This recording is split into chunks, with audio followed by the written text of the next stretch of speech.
right, let's talk even more on this. Washington Post columnist Josh Rogin is with us now. He's the author of the book Chaos Under Heaven: Trump, Xi, and the Battle for the 21st Century. Josh, great to see you. So, China did put out a statement, saying the U.S. response was an overreaction and violated international practice. But one has to wonder, how anyone thinks China would react if the U.S. were flying a low-lying at 60,000 feet balloon or anything else over its borders.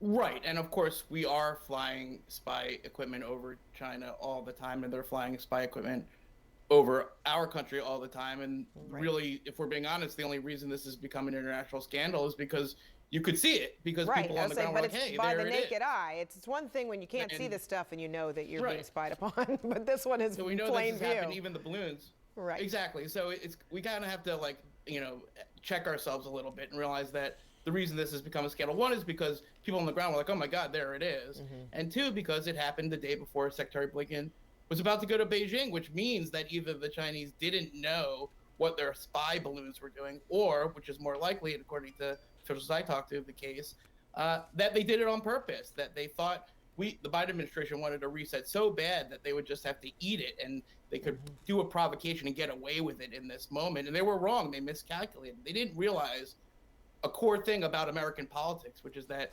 Biden wants a reset, but not so much that he's going to take a political hit by letting this go. Now, sure, now we're having this crazy debate over did he shoot it off down fast enough, and what was the timeline, which is like really nuts if you think about it, because essentially, he did the right thing, and that has nothing to do with the bigger issue at play, which of course is Tony Blinken's trip to China and what he was supposed to be doing there. And we've totally lost the thread on this thing, Fred. I have to be honest with you. It shocks me, actually, because who was the guy in the plane that shot? Okay, fine, that's interesting, but what about the U.S. China relationship that we were supposed to be fixing on this trip? Right. And I think that's actually a much bigger and much more important story. And in fact, where is that now? You mentioned, okay, so if this was a big miscalculation, right, if this was a big miscalculation that China made, that, okay, we think we can get away with it, we know that Blinken's still going to come, even with this balloon flying, this is a big, embarrassing miscalculation now because the Biden administration did act. So Xi has just learned something about this administration. Maybe it was a test, but what is the lesson now? Xi Jinping has learned now about the Biden administration, how it is going to react to something like this, and what this means for other acts or planned acts of diplomacy. Right. What he's learned is that he can only push around the Biden administration so far before they have to start to push back because of their own domestic political concerns.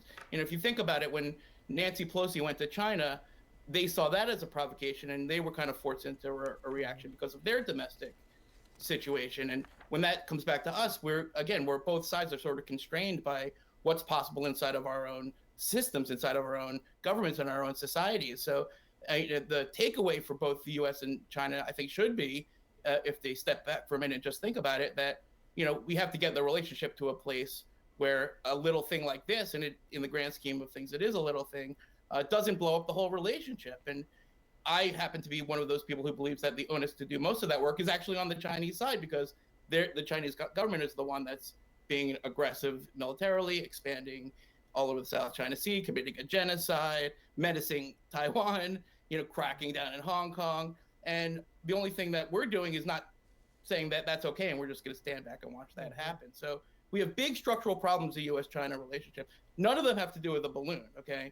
And it's not just us, it's the whole region. I just got back from Tokyo, Fred. I interviewed the Prime Minister of Japan, who doubled his defense budget, making Japan the most militarized country after the U.S. and China for the first time in 80 years. Nothing to do with the balloon. It was before the balloon happened, okay?